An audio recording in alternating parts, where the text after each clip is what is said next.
So with Halloween now coming to a close and the GTA Online event for Halloween coming to a close, it brings up the question of, was this event actually good? Was it actually worth it? Well, in today's video, I'm going to go over everything from if people actually enjoyed the event to the content that was within the event to a little bit more. So obviously sit back, relax, and let's see if this event was actually good to play.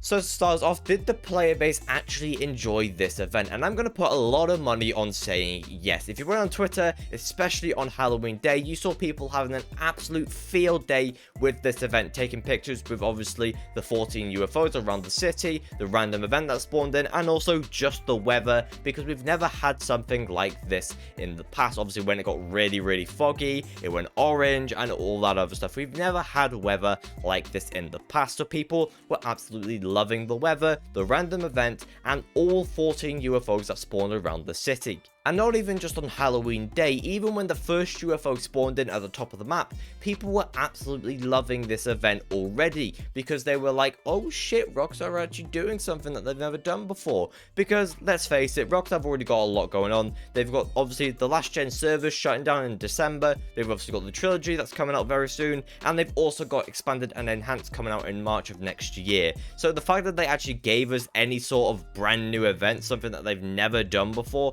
is obviously pretty cool. So no matter what it is, it's still going to be nice, because at the end of the day, they could have just done nothing. But with the build up to this obviously main event of all 14 UFOs in the city, people were still absolutely loving it, especially when Rockstar built it up and started going from 1 UFO to 2 UFOs, and then 3, and then 4, and then etc, until obviously we got to the final 14 in the city. But now, what about the content that was actually in the event? Obviously we've already talked about the UFOs, the random event, and also the weather, but what about the long term? Not just after Halloween, what about the long term? And unfortunately, Rockstar did nothing for the long term. Right after Halloween, everything went away and it all ended right there. Unfortunately, Rockstar didn't give us a new vehicle or two, so we didn't just get stuck with the 2 classic Halloween vehicles. It would have been nice, but obviously they gave us an event that we didn't even ask for, and that they didn't really have to do if you really think about it.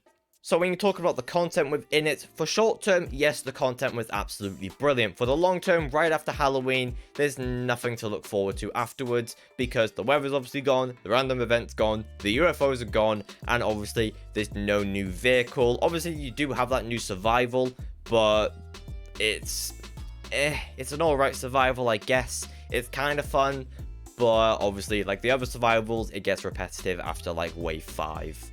Now, before I draw a final conclusion, and before you guys do as well, I'd like to show you the Google Trends graph for GTA Online Halloween to compare each event for obviously Halloween and see in comparison how they did. And you can see for the last 5 years, it has come nowhere near. Obviously, October 2015 is when it got beaten. Actually, this event did not beat October 2015, but that was because in October 2015, that is when we got a bunch of surprise content. That is when we got the Halloween DLC surprise event. So obviously that's when we got the adversary modes like Slasher, we got a bunch of masks, clothing, the cars, we got all that DLC stuff then. And I feel like the year after that, the reason that was also a little bit high is because people were just searching up to see if there was another DLC. Obviously there wasn't, and then it kind of went lackluster for a little bit. So after seeing this, what is the final conclusion? Was this online event a good one? Was it a success? And I can confidently say with everything that I've seen, it was an absolute major success, with it being on par with the DLC that we got 6 years ago,